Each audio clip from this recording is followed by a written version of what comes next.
Music off. I feel like we're finally good. I'm going to make sure right now. 1 second. Music off. I feel like we're finally good. All right, you can say something. Make sure we're good. All right. Yeah. All right,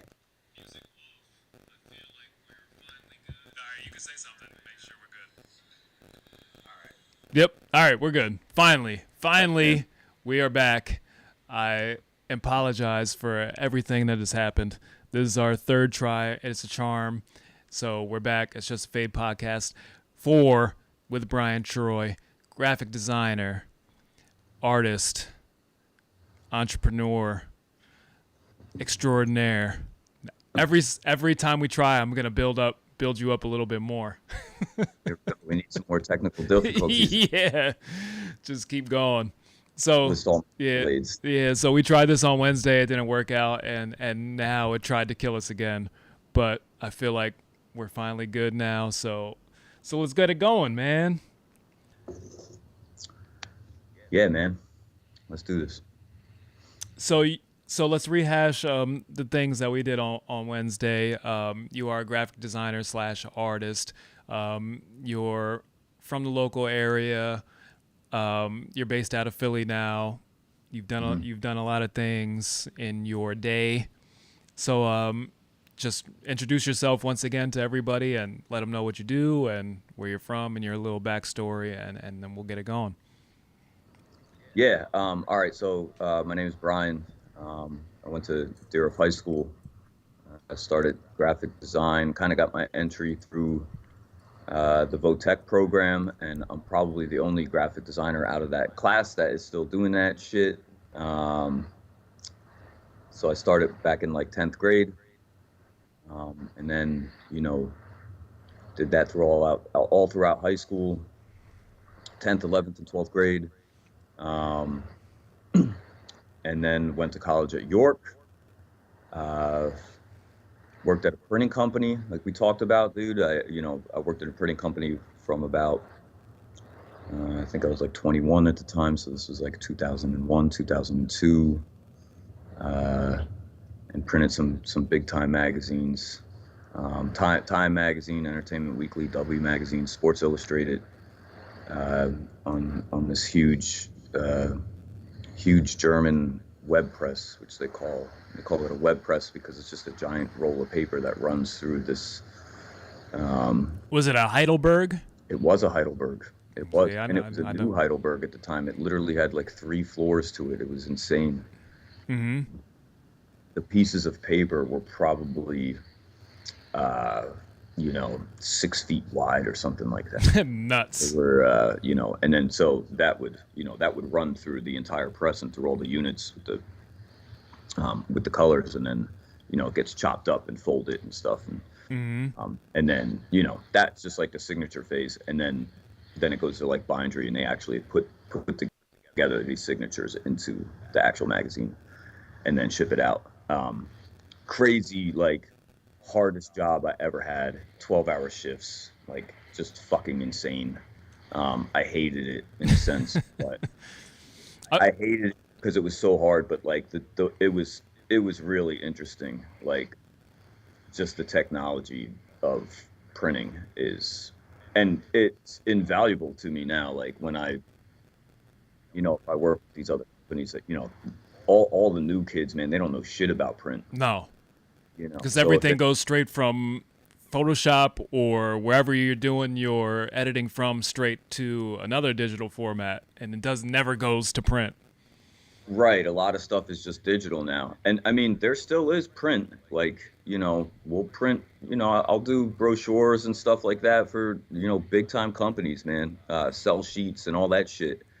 And then also, like, trade show design type of stuff. So that's all print.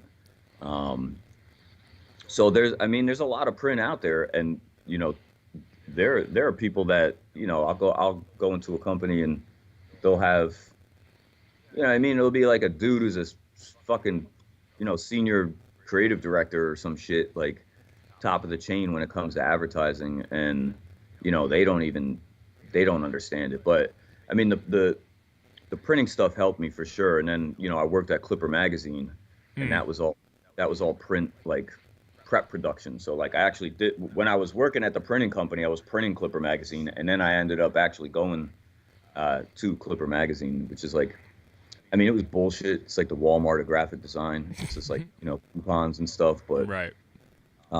like all, I learned more there than I did like in college when it came to a lot of stuff. Oh yeah, for sure. Because doing that type of stuff, you have to learn like actual like eye flow and Yeah, it's just hands on too. yeah, what looks professional to draw people in to something as basic as a coupon. Right, right. I mean, it's like it was weird, man. Like it was you would just have to pump like they would literally give you like a quota of how many ads you had to design in a day. Or and I worked in the prep, like when I got hired there, they hired me as a Photoshop specialist. Like I was the only like Photoshop specialist. Um, but it was in like the prep department. I wasn't even designing ads.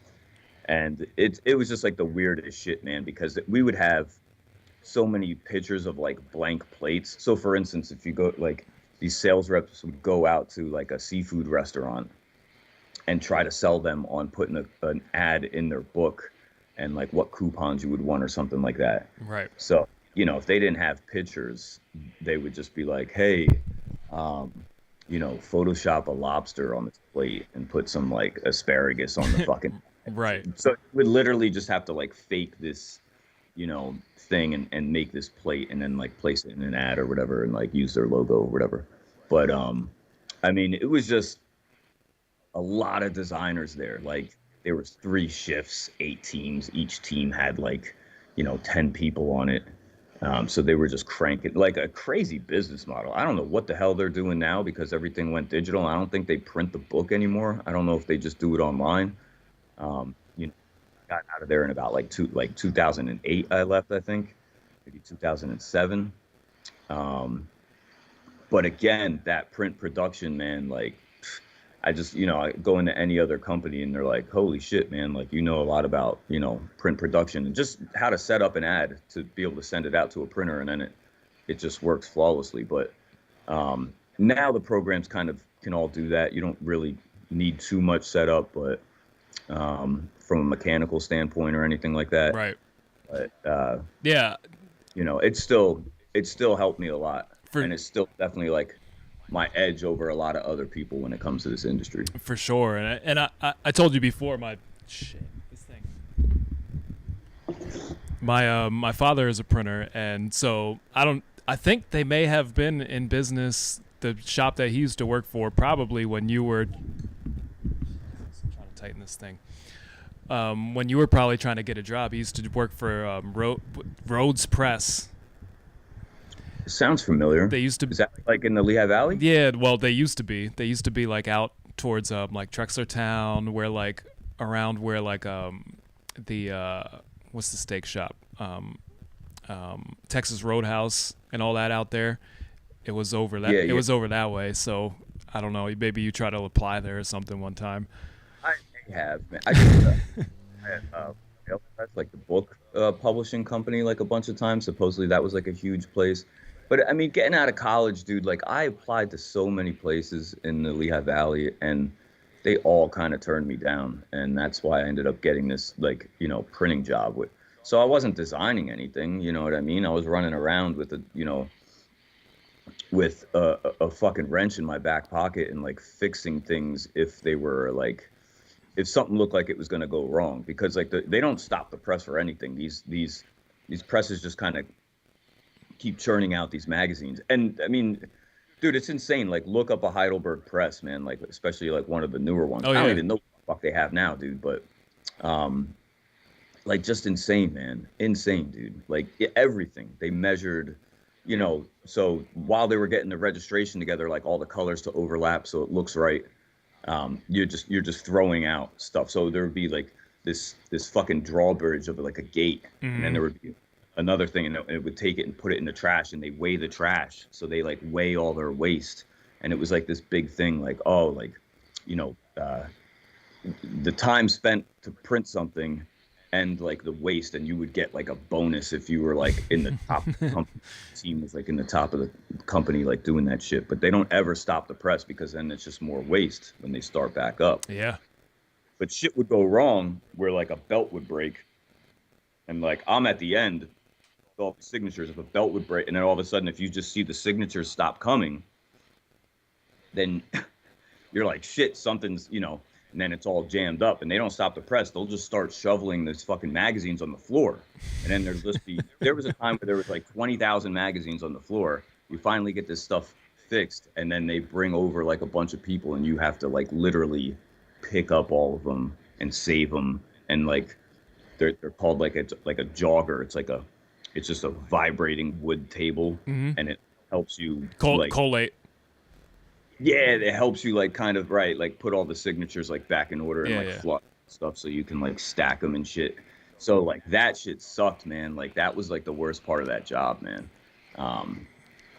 So just like rough, man. But it is. My fucking father's such a professional at like doing that shit with his hands. He just grabs a bunch of papers and just goes like, and it's all in order, and you're like, how the fuck did you do that? Yeah, I used to be like that too, man. I was so good at that, man. I would be able to put so many and just, it was like this weird like art to. Yeah, it's like a card dealer they just shuffle it like nothing, and you're like, what the. And that thing, it's just like this vibrating table. It's called a jogger, right? And that was actually the name of my job title. A jog, yeah, to be a jogger. And it's like, damn, man. And it's like, fucking, that's kind of like, that kind of sums it up, dude. It was just like, I was just fucking running around all the time, man. It was just like insane, dude. But I mean, it was cool. Again, like kind of like priceless information, man, that I got from that. And, and then, so then I worked at Clipper Magazine after that. And then finally I got like my first real gig at a place in Lansdale called Hanlon. And, they were a pretty small company when I first started, but then we landed some big clients and did some big things. And I was there for about 11 years.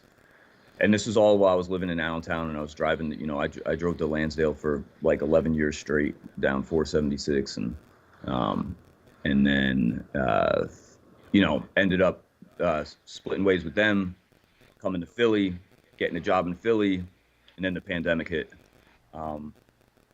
So now I just work for myself ever since the pandemic hit.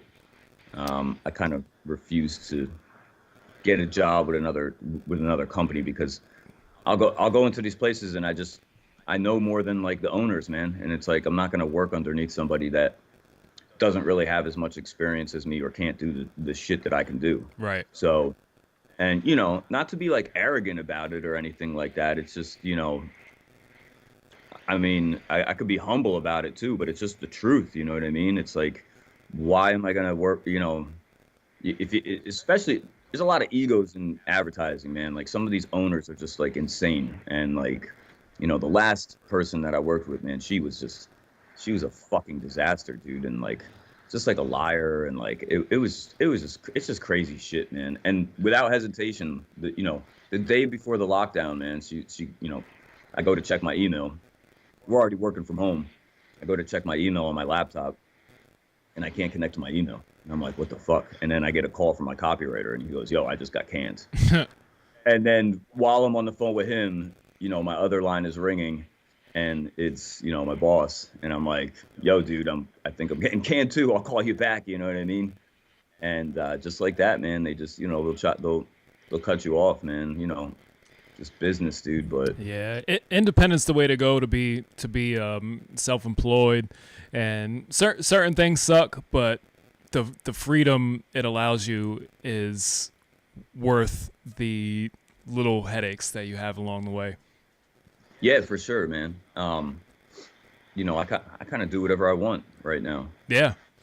And I've kind of been taking a break like these last couple of months. I have small clients here and there, but I'll be chill. I take the jobs I want, and then, if a big contract ends up coming through with a different ad agency, I'll take it. But I'm not going. you know, I kind of have this all these connections in Philly now where I just wait for them to hit me up. Like I don't even have to. It's crazy, man. Like the older you get, dude, it kind of gets easier. Yeah. And it's like, I'm like hustling like back in the days trying to find a job, and nobody wants to give me a shot because I don't have any experience. And now it's just like, uh, now I just kind of sit back and people just come to me, and I'm like, like I don't even want to work, man. Yeah, you do all this. It's like front loading. So you do all this work to establish your reputation over the years, and shaking hands and kissing babies and all that, and then nobody will come through for your entire 10 years of starting, and then eventually you get established, and then all those people start to come back, or people who, not even those same people, but people they have told about you start Yeah, coming through, yeah, for sure, man. and then it just snowballs. Yeah, you just build like you're building your own brand, you're building your own reputation. Yeah, And and you also do have your own brand, so right, yeah. so you have Dude, like everybody knows you as like the music guy, the producer. So if somebody's I'm looking for a producer like in the Allentown area, your name might get dropped, more than any other because you're putting in that work and you just, and that's kind of why I keep like my Facebook and stuff, man. It's um I would have fucking quit all that shit, like turned off my Facebook and stuff for, just because it's so fucking toxic and shit, dude. There's just so much bullshit on there. But yeah. as long as I can kind of like just put out like graphic design shit every once in a while and just let people know, like I get it even from that, man. You never know where it can lead. So No, you if any, you never know. yeah, if anybody's like looking to get into it, man, like, or you're having trouble getting jobs, man, just keep fucking working and post your shit. Even if nobody likes it, if nobody's interacting with your stuff, just be the guy that's known for design or music or whatever it is you do, painting, you know what I mean? Um, it's people will see it. And just because they're not reacting to it, fuck likes and shares and all that stuff. I mean, yeah, sure, it's good so you get more views and stuff, but Yeah, you know, there's plenty of people who get work who are still really bad. I see it. Like I've done like logos and shit for people here and there, even though I'm not necessarily a professional designer or anything. But I dabble, and then people ask me for things, and I'll do it, and then they'll even pay me and not use it, and then they'll mhm, get somebody else to redo it, and then I mhm. see it, and I'm like, that is worse than what I did. Yeah, yeah, that's kind of frustrating, but if they're gonna pay you for your work and then they want to take it, and that's the difference between being a designer and like a art director or a creative director, right? It's like, you could design some shit and do it in somebody else's way or whatever, or just hand it over to them and then they kind of, Yeah, you do what you will. kind of fuck it up, dude. But Right. and that's happened multiple times with me, man. Like where I designed something once, send it to a printer to be printed on a shirt or embroidered or something like that, and all the proportions are correct, and then it's like I hand over the design files, and then the client just ends up working with the printer on their own, and then all of a sudden their stuff just starts looking like shit because they're kind of like Frankenstein stuff, or like Right. it's not, they're not art directors, you know what I mean? They're not designers. Printers are not designers. Like printers are some of the worst fucking designers, and that's why they're working in printing, dude. Like they don't, that's their thing. Mm-hmm. Embroidery or whatever it is. Um, but it definitely takes like a special eye to kind of keep everything in line It and and, it and do it. does. And design. I'm sorry to say, but design is not like it's not subjective. Like good design is not subjective necessarily. I agree. It's not, dude. Like there's reasons why certain things are aesthetically pleasing to our eye, and there's like, there's psychology behind it, dude. And it's actually called Gestalt theory. Hmm. And it's basically like, foreground background relationship. similarities, stuff like that. So, if you see a design that just has like 50 million things all over the place where there's no order or anything like that, no alignment, nothing like that, it's going to look like shit. You know what I mean? Most likely. Um, you're not going to put, colors that don't mesh together, right? That aren't, complementary to each other. You don't want to put like just little shit, man. You don't want to put red type on top of blue. They call that vibrating text. Like if you put red text on top of a blue background, it looks like it's fucking vibrating. Yeah. That's why they do the. Why are you licking my glass? That's why they do the 3D glasses. It's red and blue. That's why you see it does that to our mind. It jumps. That's a good point. I didn't even think about it like that, for sure. Yeah.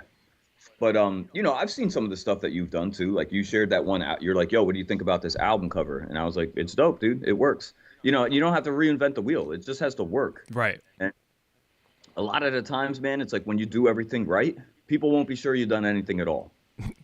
Like Exactly. if everything goes cool, like people won't be sure you've done anything at all, and it's kind of just you know, you might not get noticed from it, but it's like you don't want the bad. You don't want people to be like, "What the fuck is that?" Dude? Now it's like I see you like making fun of shit, dude. Like certain album covers, you know what I mean, that are just like ridiculous. Yeah. But There's some, especially now in the past so many years, they don't. A lot of the people who I make fun of their art about, they don't even do it on purpose. They just right. don't like pay the right person, even though they have money. They just do this art and they don't really have a good eye either. They're just like, "Oh, that's dope," whatever they did. And you're just like, "What? What is this?" Insanely photoshopped, album covers with a car and like a girl next to it. They'll Photoshop a girl or whatever the fuck, dude. Like crazy, weird text and just all over the place. Like, the most famous font is Helvetica, and it's used in so many different logos out there.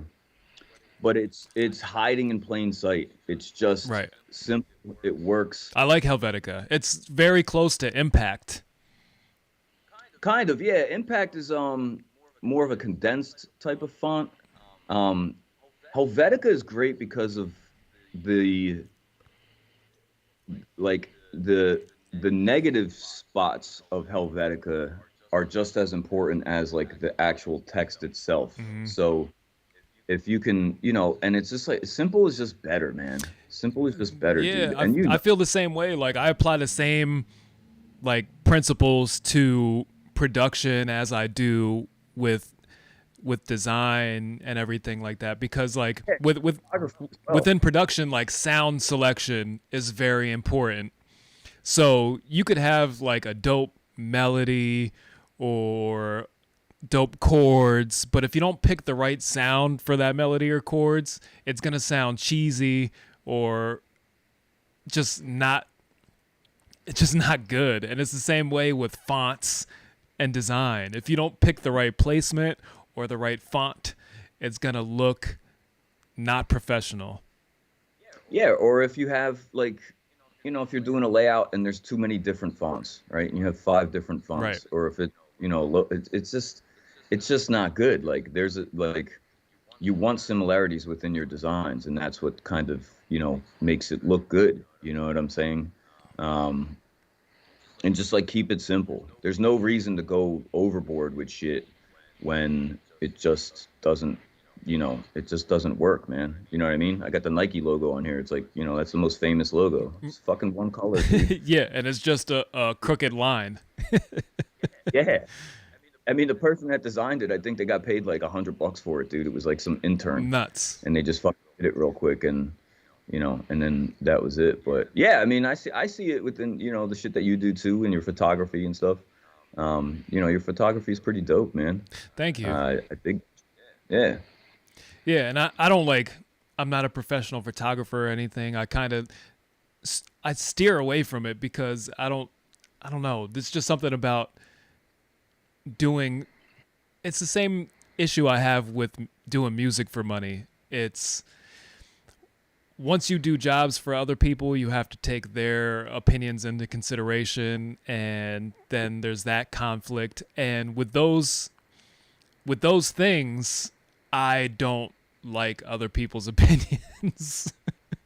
Yeah, it's tough. Yeah, because you have your vision and what you think is right, and they kind of they throw like a wrench in it, and it's like, well, Yeah. it's not gonna work like I've this or whatever I've the case is. I've given people their money back when I get too much pushback. Where Really? yeah, where I they tell me a thing and I'm like, that's not gonna look good, and then they, some people give you an attitude. They're like, well, I paid you, so you do what I want, and I go, well, have your money back. You, Yeah, yeah. I'm like, you could Um, even take the footage. Like, I don't want to do it. right, right. Yeah, like there's a famous quote. It's not even a quote. It's just kind of like, and I forget who the designer was. I don't know if it was one of these like legendary designers, like Milton Glaser. It wasn't Milton Glaser, but whoever designed the Apple logo, Hmm. and it might not even have been the logo that they picked. And he went to Steve Jobs, and he was like, I'm gonna do this. Like, I'm gonna solve your problem, right? You need a logo for this company. If you look at the first Apple logo, it's this fucking Art Nouveau swirls. There's like fucking, it's like Adam and I think it's like Isaac Newton underneath an apple tree, or Adam and Eve in the Garden of Eden. It's like some weird shit, dude. It's like an illustration, dude. That's the first like Apple Right, logo. Um, so they needed to like, and it was called Apple Computers back right, then. right. So this dude was like, "Yo, just call it Apple, right?" And you know what I mean. So, and there's like you could look it up about the logo and the conversation he had with Steve Jobs, and it was basically like, "I'm gonna solve your problem, and you're In gonna one word. yeah, I'm gonna solve your and as an icon too, as a Mhm. you'll never see the word, like, it's so fucking embedded now in society that you will never see the word Apple with the logo. It's just the fucking icon. Mhm. You don't need anything else. So it's just the icon. They don't ever like write the word Apple anywhere now. Right. But before they did, it was Apple Computers and some weird font and stuff. And like this was, and they had to do that then because it just wasn't known. Um, but as you get so known, it's like, Yeah, you don't you need it know, anymore.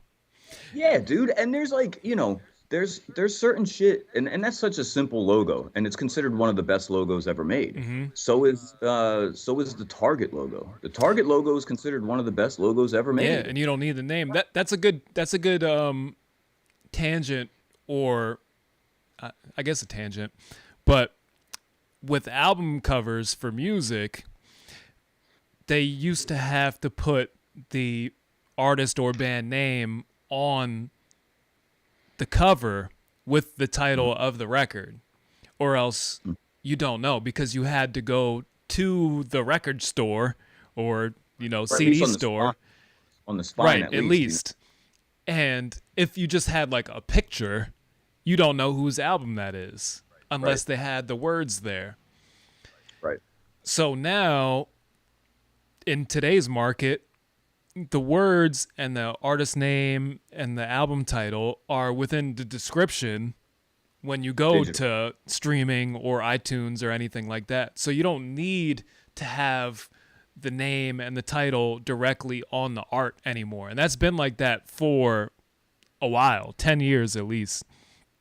Yeah, I mean, I guess they were kind of doing that back in the days, like certain, because of the spine, you always have like the spine, and then you just have this like weird, crazy like album cover or something like that. But yeah, man, for sure, dude. Yeah, Like I certain don't, artists would just negate it, but a lot of artists would still need their, the title, just because it's like a branding thing or something.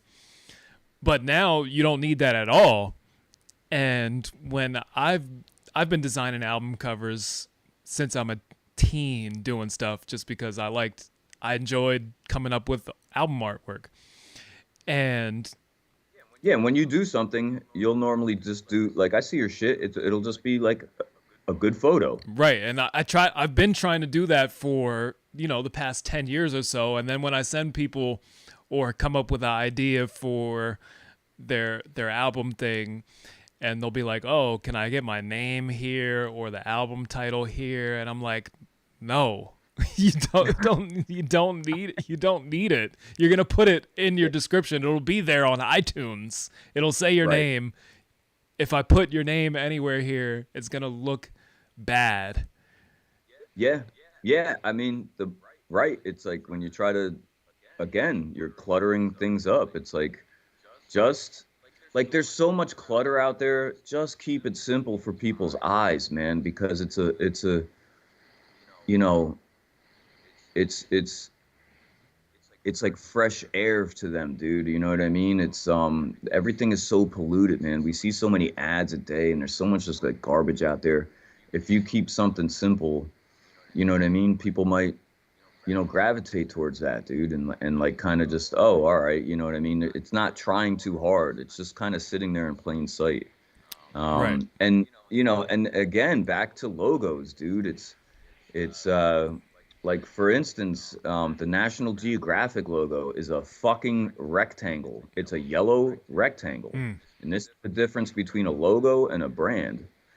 National Geographic logo is a rectangle. If I were to fucking do a logo for somebody And just and give them just a put rectangle, they'd be like, what am I paying you for?" right, right, that's the fucking line you have to walk, dude. And I'm like, you know what I mean? And I was just, on this call earlier where I was kind of selling this logo, dude. I had to kind of explain that, man. And I kind of had to go through that. Like, it's just about the recognition. So the brand National Geographic is worth fucking, I don't even know how much, man. A billion, fucking millions, more than millions, dude. A billion. But I mean, the reason why they did that was because every one of their magazines had a border Mm-hmm. that was yellow.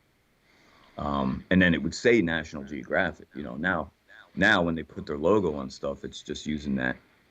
It's just so if you can own something like a yellow rectangle, then fucking own it, dude. It's a simple shape. It's something that's, and same thing with like try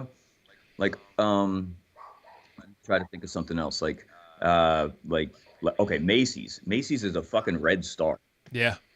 You know what I mean? Heineken also has a red star, but they're like, they're different logos, but they own that red star, dude. So it's like, if you can own something that's so simple and iconic like that, then go for it. There's nothing wrong with that. You don't need, all this crazy shit for your logo, dude, or like whatever it is in art. You don't need that. You have to build that through your brand and your reputation. It's talking to people. It's fucking, it's all this collateral and stuff you do. It's how you speak on social media now.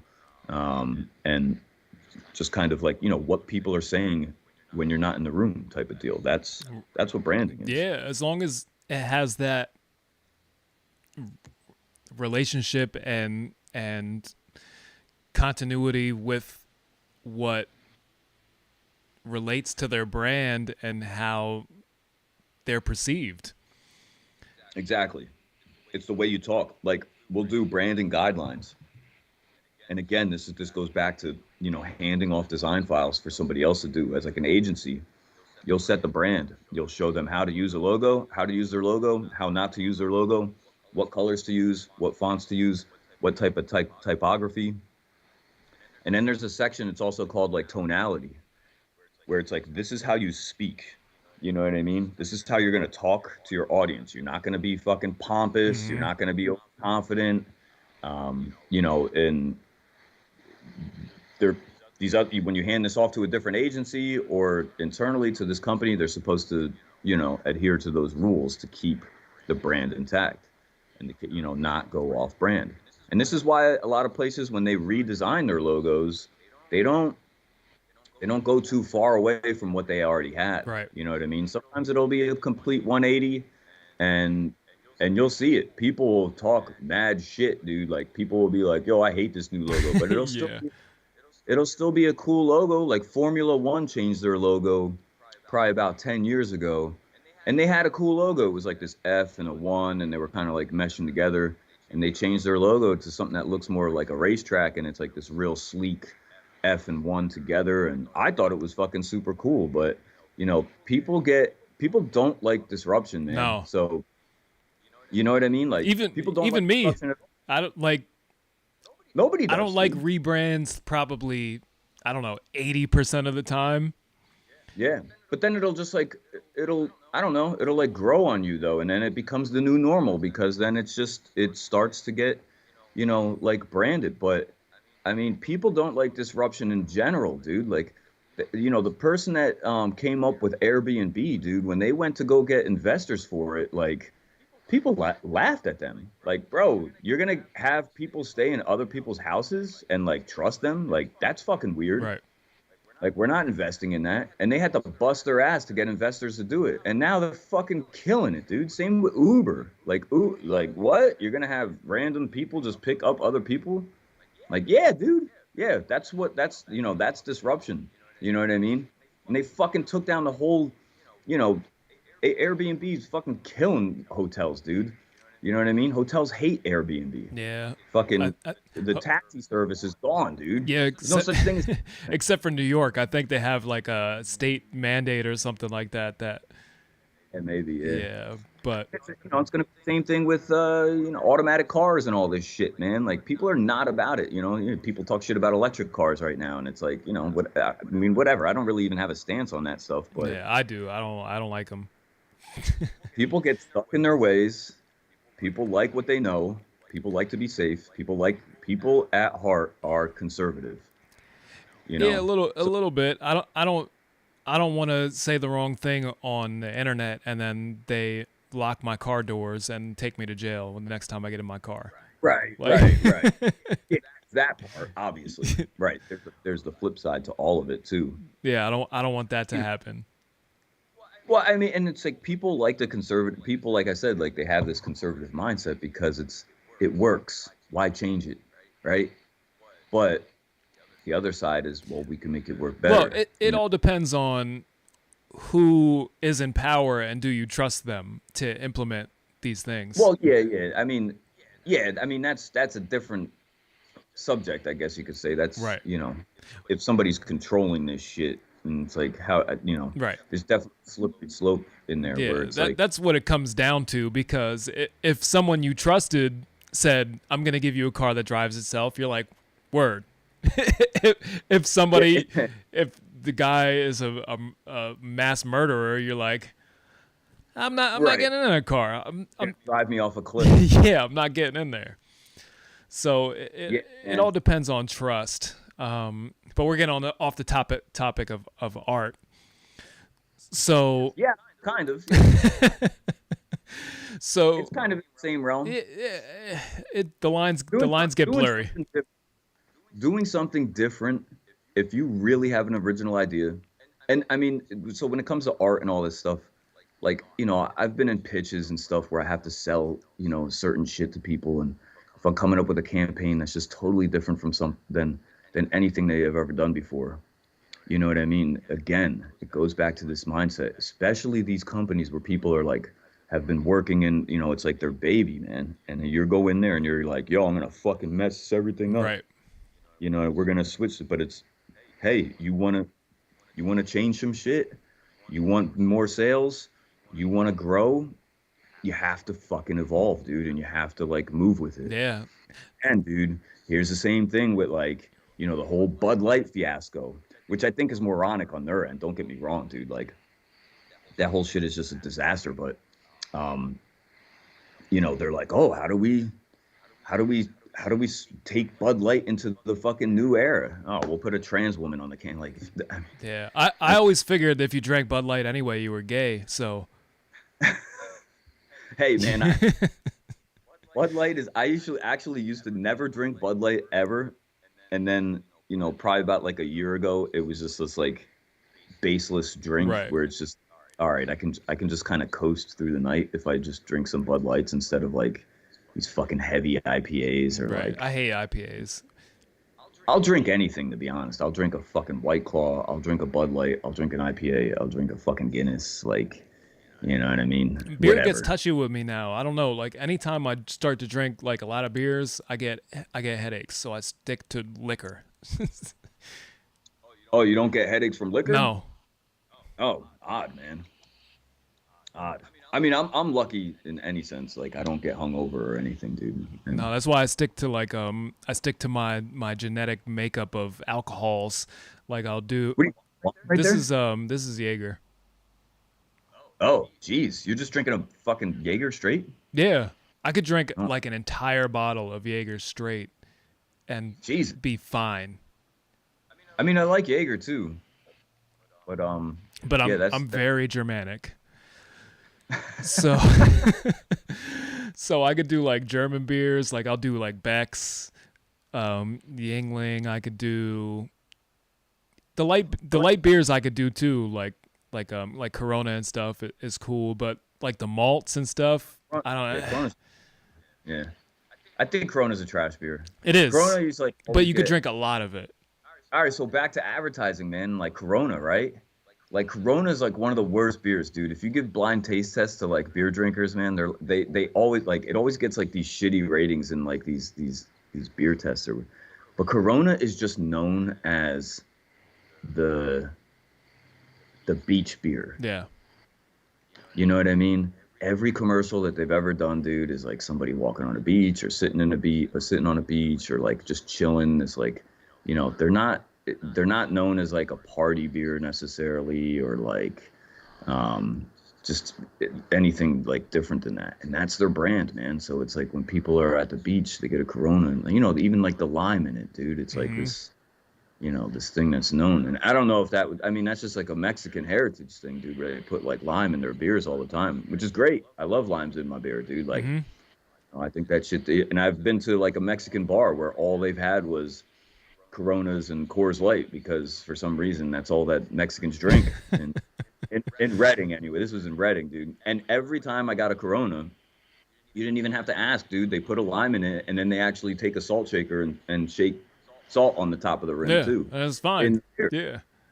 And it's delicious, dude. It works. Yeah, I don't So mind it either.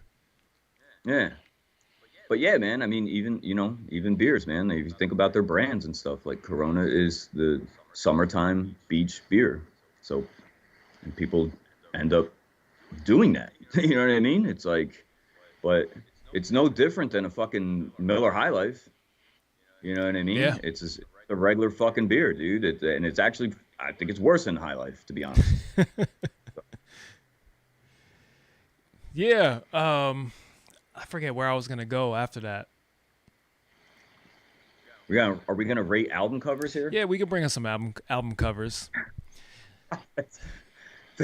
Phase's least favorite album covers. Let's talk shit or good ones, No, whatever. no, these are gonna be good ones. But like I told you before, I was doing research and looking at people's top 50 and 100 greatest album covers of all time and stuff.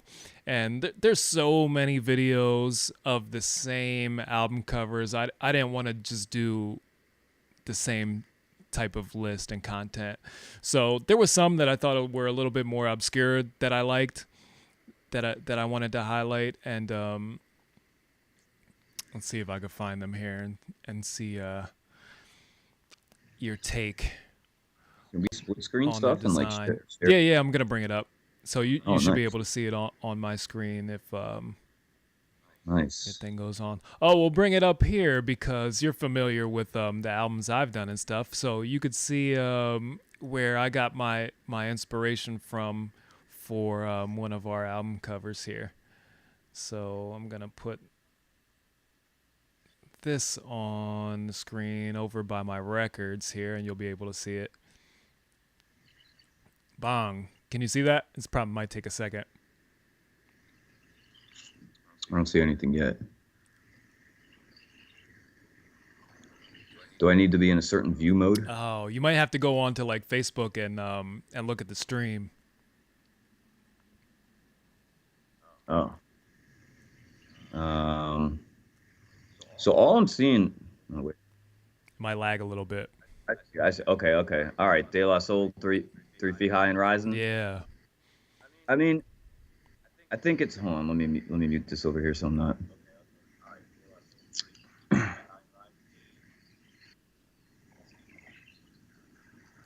I mean, it's an iconic album cover. Um,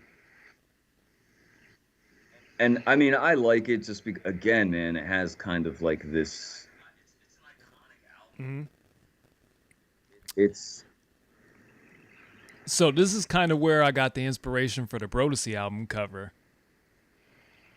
I mean, it's dope, but there's nothing crazy special about it, dude. No, Like like it's not like great, but it has an aesthetic. it does. I mean, it's simple enough where the black and white photography, and then the yellow background, and then they have this almost like flower Right, power the color palette. vibe to it. And then this one will be kind of secondary where I kind of blended the two ideas. So there's this next one here. Bang. Right, right, exactly.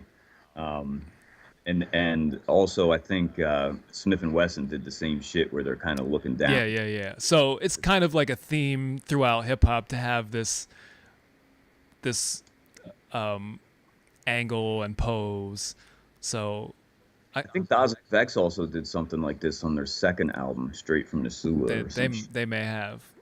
So Yeah. so I kind of borrowed that and kept that going. I mean, these are dope, iconic albums, and if they were designed today, They I'd might they probably, might ruin it today. yeah, it might not work, but just for the technology and how things were back then, um, you know what I mean? It worked. Right. And you also have to think about the medium when designing, because around this time records were still in play, but a lot of the times CD and tape. So when you see this in a CD case, it strikes you a different way than it does, say, today on streaming. Yeah, for sure. And cassettes too, man. Right. Like cassettes were different, more of like a portrait format, where this is more of like a 1:1 ratio Right. for the album covers. But again, there's just this. I can't shit on these album covers, dude, because there's an emotional connection there. But if they were Right. That's big. yeah, I mean, it's already branded in our minds, dude. We've all seen these album covers so many times, so it's like, yeah, man, like we're dope, and we associate it with the music too. Yeah. So this next one is one that I've never listened to this album, but upon watching these like top 10s, 50s and stuff like that, this was one of the ones where I was like, that is a great album cover, and I just want the vinyl of this. Okay, let's see So it. here, I gotta blow it up a little bit. So weird because I'm looking at my phone and Yeah. So audio. can you see that now? No, Be I a don't see second. anything yet. Oh wait, there we go.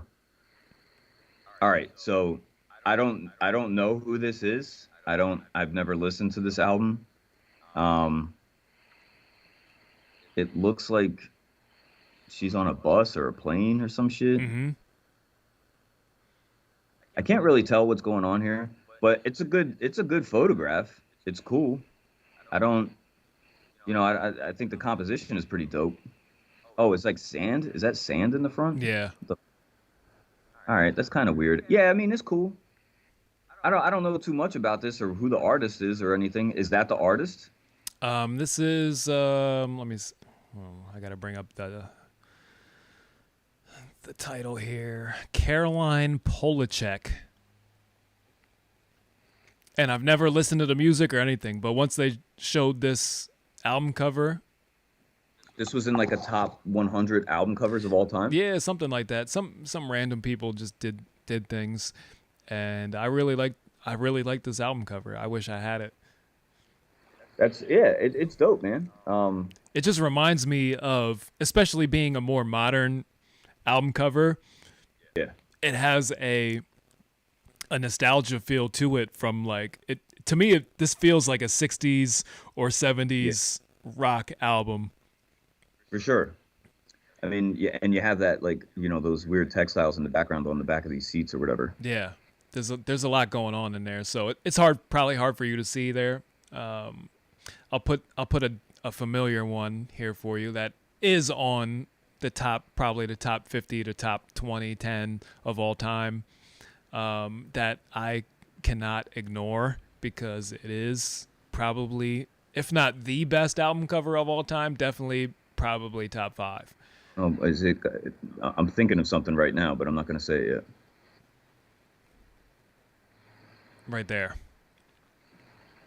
No, wait, hold on. Oh, okay, Pink Floyd. Yeah. Yeah, I mean, it's super simple and it's definitely iconic now. And it's just, the white light going into the prism, dude. Like this is like one of the most iconic album covers of all time, and you kind of And can't argue with it. is this so wait, what all right, so I'm not like the biggest Pink Floyd guy, but is this isn't Dark Side of the Moon, is it? Yeah, this is Dark Side of the Moon. Oh, it is Dark Side of the Moon? Yeah. Okay. Yeah, like interesting, man. And like what was do you know what Pink Floyd's was this their first album? I don't believe so.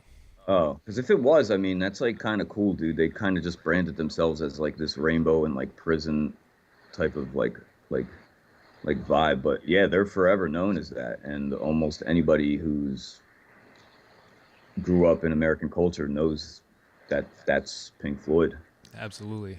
I thought you were gonna bring up the Beastie Boys' first album cover. Oh no, that's a good one though, with the plane, half of the plane or the tail end of the plane. Yeah, like smashing into a building. It Yeah, almost no, I really like that album cover too. That's probably one that I missed in my research or didn't think to bring up. that's what I thought you were gonna bring up when you were talking about like one of the most iconic. Yeah, I don't Uh, even have rap albums here in my pickings of oh, that's cool. besides the one we went past already. I mean, Um, to be honest, a lot of rap albums are fucking covers are kind of trash, man. Like, yeah, a lot of them are, and the ones that aren't were on so many lists already that I didn't want to do it again. Like I have my beautiful dark twisted fantasy here, which I feel is one yeah, and there's you love that album. Uh, amazing, one of the greatest hip hop albums of all time, really? all I time. mean, you know, I mean, I like the album, but what I hate about it is the very beginning of it, of that album, What? with Nicki Minaj talking Oh my god, I love it. stupid fucking accent. I fucking hate that, Well, the dude. thing is, she was reading a poem. Oh, okay. I forget from where, but she was reading a poem, and it may be a British poem. So I don't know if it fit or not, but um, I just wasn't a fan of I hers. love it because I love the cinematic aspect to albums where they bring you in to the world of the album, and that's what that did. Okay. I mean, I do like the album, dude. I like a lot of the tracks on that album. Um, but yeah, it was like, all right, I'm gonna listen to this album front to back, and I was like, and I just fucking, I just didn't like Nicki Minaj at the time, dude. I still don't really like her, dude. Like she has some alright shit, but I'm not a really big fan of. I hate to sound like a fucking hater like this, but I'm not really a big fan of female rappers. Me neither. So that's Some fine. I'm fine with that. So, but I think Nicki Minaj is probably one of the best female rappers. Um, she do definitely you have, she do you have definitely that can album? rap. Do you have that album cover up? Or do you have that album cover? The My Beautiful Dark Twisted Fantasy or whatever it's called. I don't have it on the thing, but I could put it up next to the camera right here. Yeah, yeah. So um, there's like a couple different album covers for that too, right? That follow the same like motif. Yeah, he had an actual, like, I forget the artist's name, but he's like a famous artist, actually paint these things and then use them as the album art. There's one where it's like he's like fucking Kim Kardashian or some shit, right? Or like, Well, yeah, it's like a black dude like having sex with a white angel or devil or something like that they blurred out. it's like pixelated or something. Yeah, Yeah. yeah. I saw that too, but I didn't know if that was, just this alternate. And I don't know Well, if yeah. there's any other. This is an alternate album cover. That one is? I'm pretty sure that this is Oh, an okay. alternate. And then I have like here, I have the Travis Scott album cover, Yep. Astro World, which I think is really good. Yeah, it's a dope album cover. And I have the FK Twigs, which not this album's not on the list. One of her other ones is, but I really like this album cover too. Yeah. Um, The first Wu-Tang album cover is pretty fucking yeah, dope, man. that's on a bunch of lists too, and that a lot of these deterred me from putting them in my stream just because I don't like to just keep doing the same shit over and over and over and over. Um, Super. Yeah. I mean, I get that, but But to other people, it might not be. I don't know. yeah, it might not, but they can go watch them videos for that shit. So this is another album cover that I really like. I gotta resize it here because this one's too big. Pause.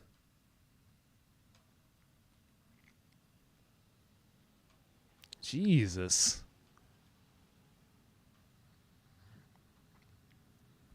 That really zoomed in. Yeah, I have to I have to resize it. Here we go. I'm about to put it on you. Pause. All right, here we go. Let me know when you get it.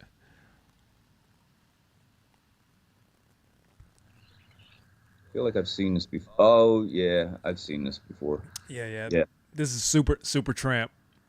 yeah. Classic album cover, dude. I love this album cover. Looking through the plane window on New York, and then the server lady is kind of in place of what would be the Statue of Liberty, but she's serving you orange juice or whatever's here. Yeah, yeah. And like the city in the background, it's not even like a real city, dude. It's like made up of like other shit.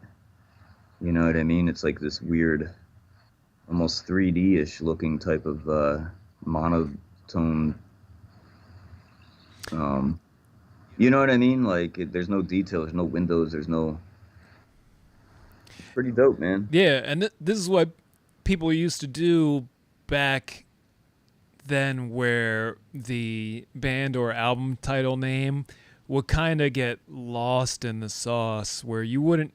It's there, but it's not the focal point because your eyes go straight to the window and then it brings you down around the bottom up into the lady, which is the Statue of Liberty, and then back up through the Twin Towers, which supposedly is supposed to be the Twin Towers, and then back up into the Supertramp name. Yeah. No, it's a dope album cover, and I don't think even a lot of people get it that that's supposed to be the Statue of Liberty or whatever. Like So people, there's this fucking lady outside of the airplane, right. serving a glass of juice. So just the whole eye flow brings you into like the perfect loop of where your eyes go. It's like And that's a '70s album, right? yeah, Like that was. yeah. So it gives you into like this whole backwards eye motion, and it's pretty perfect as far as eye flow goes to me. No, it's dope, man. Like, and there was probably a lot put into that when they made this. And again, man, now you can just shoot an album cover out, do something super simple within, a couple hours. And back then it's these photo shoots and all of this shit, man. It wasn't easy to design something like this for sure. No, for sure. They didn't have the Photoshop like that. Yeah, they didn't have Photoshop, man. Like you couldn't just fucking like slap text on there like that. Yeah. Here's another one that's this is very simple, but I really enjoy it because I like kind of simple things that get straight to the point and are more so iconic.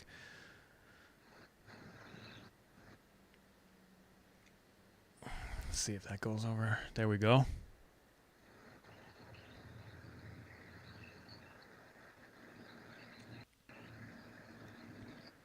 Wait, is that like? Oh yeah, this. Oh yeah, the Van Halen album Yeah, cover. this is Van Halen. It's just a VH with wings and says Van Halen at the top. And you can't really You can't do better And that's than their logo. you can't do better than this. Like you could put these things on shirts, you could put them on any merch you want, and it Yeah, no, works. like, that's their logo, right? Like, isn't that the logo that they use for Van Halen? I don't know if they always use that or something, but Yeah, yeah. um, it's that old classic Firebird Mm-hmm. chrome. Oh, fucking yeah, pretty dope, man. Like simple flat blue backgrounds. You know what I mean? Using that orange on the front of this text is like good color composition, dude, for sure. Yeah, and they did. It's almost red blue, but it's not.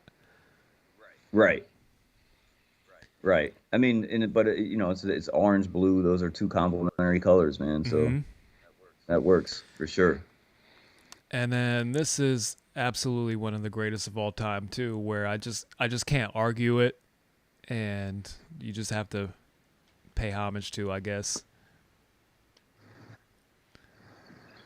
Did it just pop up? It looks like it did.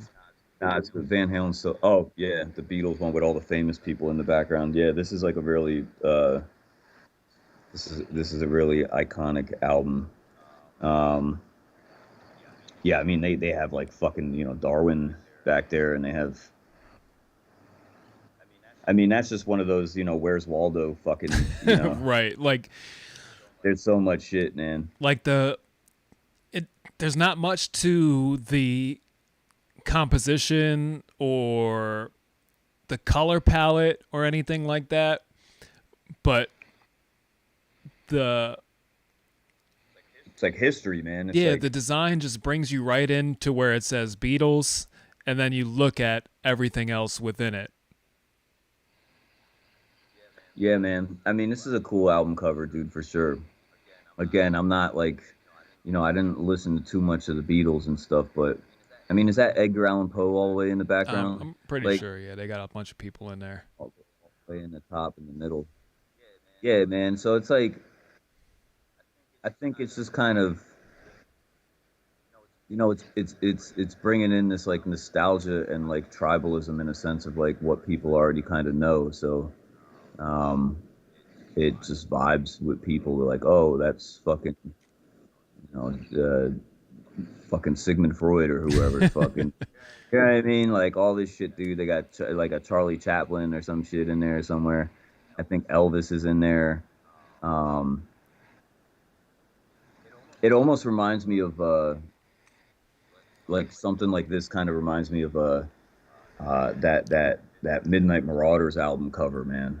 Okay. For Tribe West, where it's just it's all these different rappers' faces, dude, and it's just their face, but like in black and white Yeah. throughout the What album are cover. some of your favorite album covers? Well, I mean, like hip hop wise, uh, definitely, the Wu Tang album. I think the Nas album cover is like iconic. Right. Yeah, that was on tons of lists, and I love it too. So yeah, it's just been Yeah, it's just been beaten so much that I didn't want to bring it up. I mean, to us it has been, but there's like other people they don't know what the fuck Illmatic's cover is, dude. Like, I mean, maybe people on this stream that are watching or whatever, they might know it, but um, I also like uh, the AT Aliens album cover for Outkast. It's like that comic. I have that on the wall up here.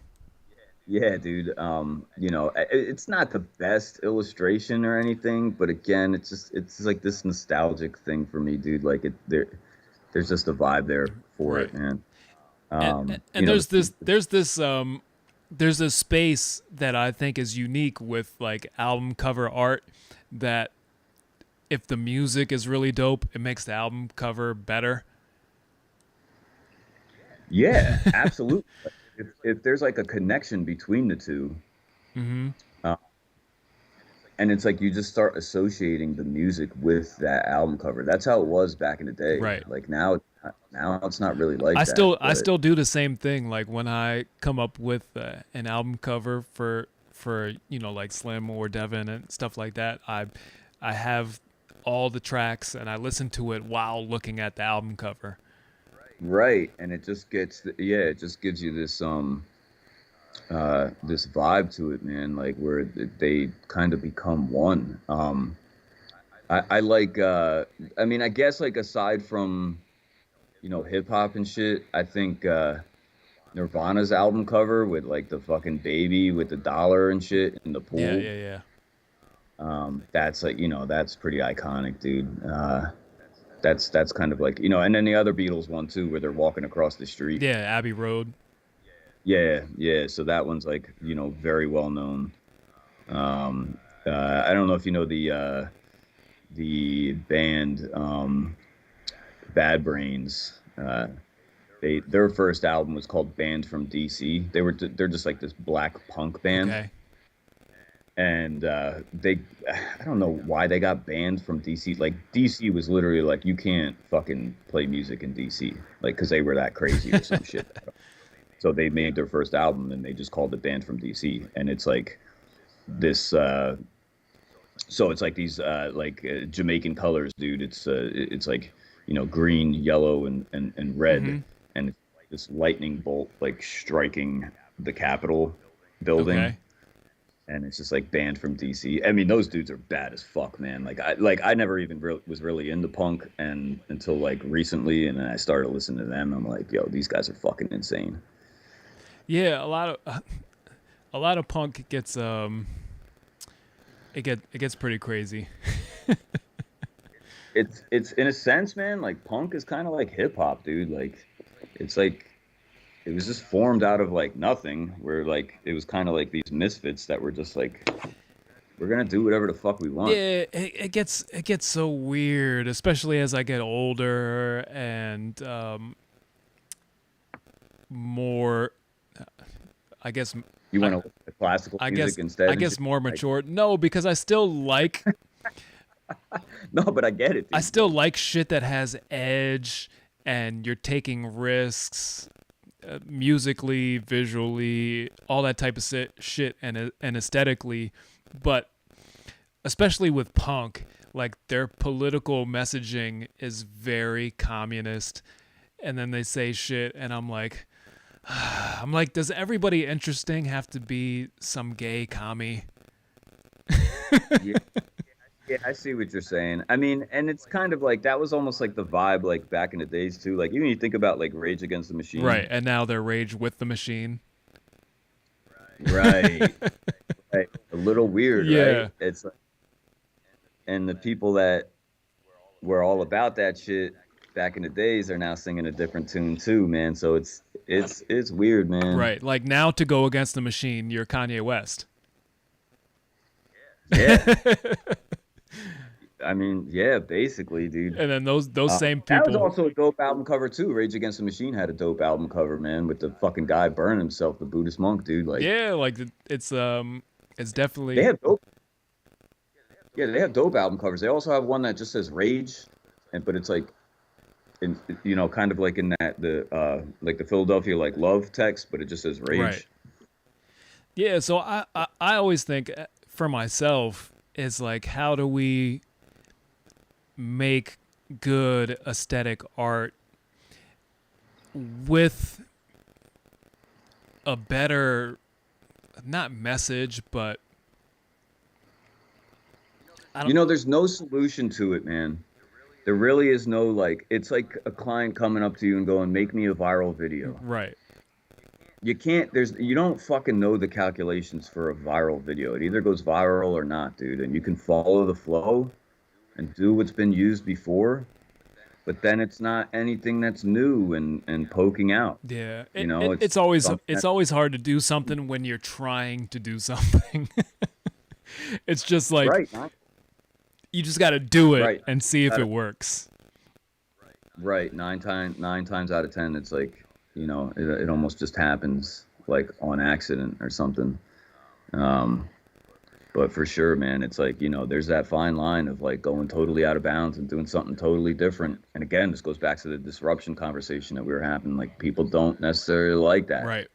But then kind of, it'll kind of catch on. Like I forget who it was, man. Like the first like I think it was like Bob Dylan or somebody, dude. Like he he was playing an electric guitar for the first time or some shit, like, and people were booing him on stage, man, because they were like, "The fuck is this, man? This fucking electric guitar, dude!" Like, They should you know still what I mean? they should still boo Bob Dylan. You know, Bob, He just like rambles nonsense out of key, and like people love yeah, it. he's just a good songwriter. That's the Is he thing, man. Like, really?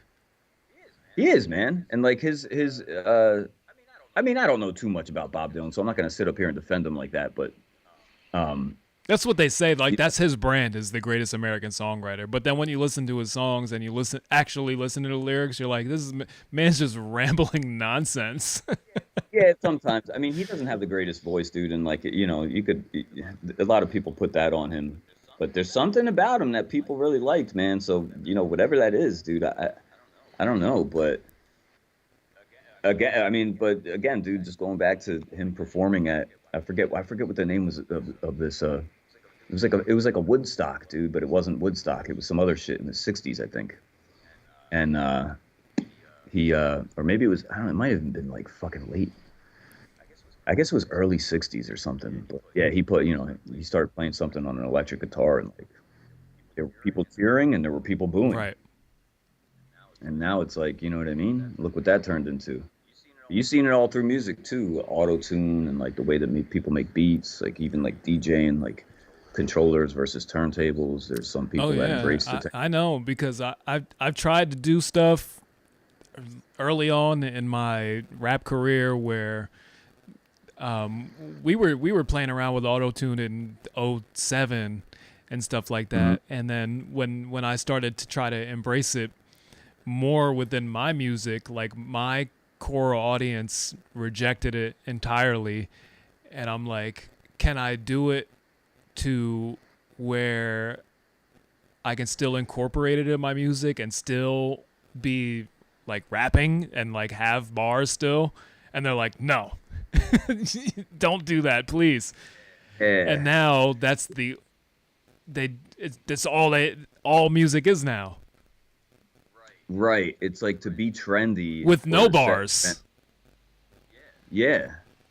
So it's like to be trendy or to set trends.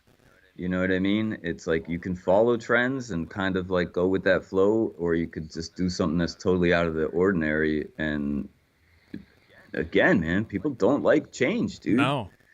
Inherently, bro, like they just don't fucking like that shit, dude. It's like, and you can make even a greater impact as like somebody that's like super fucking famous already, like somebody like Kanye West, and then come out with something that's just like, you're such a fucking hoe. I love it, like shit like that. You know what I mean? It's like what?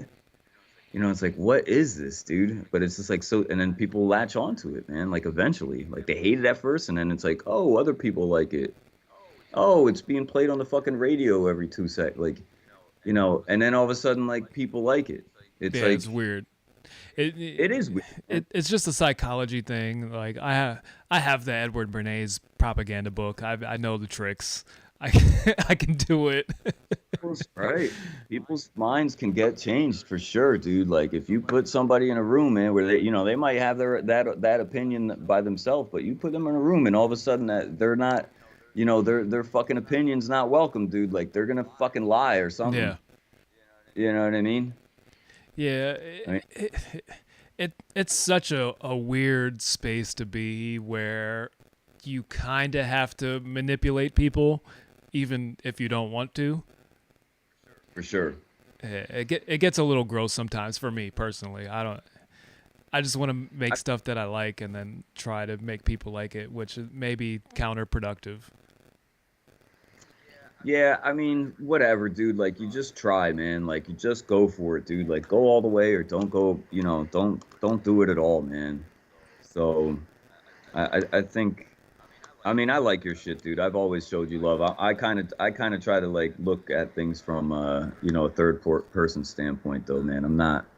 I can't hate on anybody for fucking trying or like even if shit is whack, like I don't fucking hate, man. It's like if somebody throws himself out there creatively, like that's a hard thing to do, Well, man. To like do well, yeah, art. you are an unbiased person. It's not like we didn't grow up together. We didn't know Right. each other prior to this thing. Like you showed love. You showed up to the studio before. You gave us some shirts, and from Yeah. there, we established a relationship. Right. And I remember seeing, some of your shit. I think it was like you're on the fucking school bus or some shit. The video that you did with the school Yeah, yeah, bus. yeah. Yo, this shit's pretty dope, man. Yeah, I don't know if it was is that the rabbit season, the duck Yeah, season, yeah. That was fucking. duck season. Yeah, I mean that was dope, man. I'm like, yo, why are people fucking hating on this dude? This shit is like, I mean, this guy's fucking sampling fucking Daffy Duck, dude. Like that shit was dope, man. So I can't, you know what I mean? And it's like, whatever, dude. Like, I can't, even if somebody just does something, puts himself out there creatively, dude, I can't fucking hate a dude for trying, man. It's like they're putting themselves out there, man. It takes a lot, bro. Like, you're putting yourself in a vulnerable position. And that's the reason why a lot of people, everybody's a fucking artist, man, when they're 4, when they're 5, right? They like drawing, they like doing this stuff, right? And their mom's telling them, hey, this is fucking great. They get all hyped up, and then as they get older, man, they're still drawing, and then their friends are drawing too, and then their friends are kind of like, your shit isn't as good as his, dude, and blah blah blah, Right. and like, shit kind of sucks or whatever. Yeah. That's why I love artist producers, because they're generally more artistically inclined, and they have an idea and a vision that they're trying to achieve, like Kanye. And you can keep going through the list of artist producers, and those generally are my favorite artists. I mean, Kanye is pretty much a genius, dude. Just in the fact that it's like, even if he's not a genius, like he's just in every space, dude. He started as a producer, he became a rapper, like. Yeah, you could just go down the list. You could name Tyler, the Creator, produces his own music. I really like it. Who else does there? I've drank. I mean, back in the days, dude, like Large Pro. Yeah, Large would Professor. Do, Lord Finesse did his own shit too. With DITC. Yeah, Q-Tip with rap. with Q-Tip. all that. Yeah, like you wouldn't even know that Q-Tip was like a producer really, unless you read the inside of the. Yeah, Jay Dilla. Jay Dilla rapped. Yep. Like they all have their own aesthetic and sound and vision that they created for themselves, and that's what I've always been drawn to. Yeah, man, and I think about that a lot too, man, because it's like, I was just telling my buddy who lives in Philadelphia, man, he's a fine artist, right? So he does paintings, and I'm like, dude, you're in Philadelphia, man, you got to do like a fucking Randall Cunningham fucking painting, dude, so people like know you. But he just always wants to do his own shit, where it's like like nostalgia paintings of like old school like gangster type of like, or like Marilyn Monroe type of shit, and like that kind of like old school, like almost like film noir / pop / American Western type of vibe. Like he always does that stuff, and I'm like, dude, if you want people to get on your side, especially in Philadelphia, you have to do something that's like tribal. And like, if you do a badass Randall Cunningham fucking painting, or like even like a Joe Frazier painting or some shit like that, you know what I mean? Like people are going to latch onto that just because it's like Philadelphia. Right. But he's like, nah, I don't want to fucking do that. I don't want to go. He's always like, stop fucking telling me to do that shit. I don't want to do it for other people. I do it for myself. And I'm like, all right. Such a tough spot being an artist. Just do it though. I'm like, just do it, get people on your side, and then show them the other shit, and then maybe they'll like that because it's like the same style or something like that. I don't know. Yeah, it's tough. It's a tough. But the clothing line too, man. Like with my clothing line, bro. Like, fucking, I think my logo's dope. I think I came out with some dope T-shirts and shit, and like nobody would buy them, and then I like come out with the fucking Allentown T-shirt. Right. And then like, bro, I sold so many of those, dude. Like, not even funny, man. It's like people just latched onto that shit because they already have, a connection with fucking a fucking soda company, Yeah. dude. It's insane, man. It's like a childhood memory, dude. And they're like, yo, I want that shit. You know what I mean? Like, I went to the Allentown Art Festival like 3 years ago with a bunch of those T-shirts and sold almost every one of them, dude. I was making more fucking money than some of the food vendors, dude. Oh yeah. It was insane. No, you hit it on the spot with the A-Town Cream one. That was the one. And I was scared to do that, bro. I was like, yo, is this gonna flop? No. Like, scared to do that shit. No, dude. that was fire. You need to do that one again. I know, dude. I know, because but I'm not. I had mine, but the print started to crack and stuff. Yeah. I still have some, dude, but I'm not gonna. I don't know if I'm gonna reprint them. Just because I'm trying to re-up now and do. Uh, I'm trying to like not rebrand, but I can't grow outside of Allentown if I only do Allentown Right, for shirts. sure. So now I got to do it in the Philly sense. Yeah, but now when you were trying to do it before, you were more local, and there wasn't as many online avenues as there are now. So you can always do that. Like you could set up an online store and just have that available for people to order. That's true, and I do, and like but you still have to promote it and stuff, Right. and then it's like if somebody comes from outside, they're like, "What the fuck is this? What's this Allentown?" I don't know. I mean, I could still do it, dude, but I'm thinking about just like taking all that stuff down and then kind of moving into this like new like Philadelphia type of sphere and kind of playing on the tribalism in Philadelphia through that art, T-shirt, Yeah, whatever it for is. sure. But it's you want to get them on your side, and then you can sell the plain logo tee. But right now, they don't have any connection to a fucking logo tee. There's no heartstrings that are being pulled there, dude. You know what I mean? Right. So Yeah, man. Well, we've been going for an hour and 20 minutes now, so I think we made up for our missteps the last time.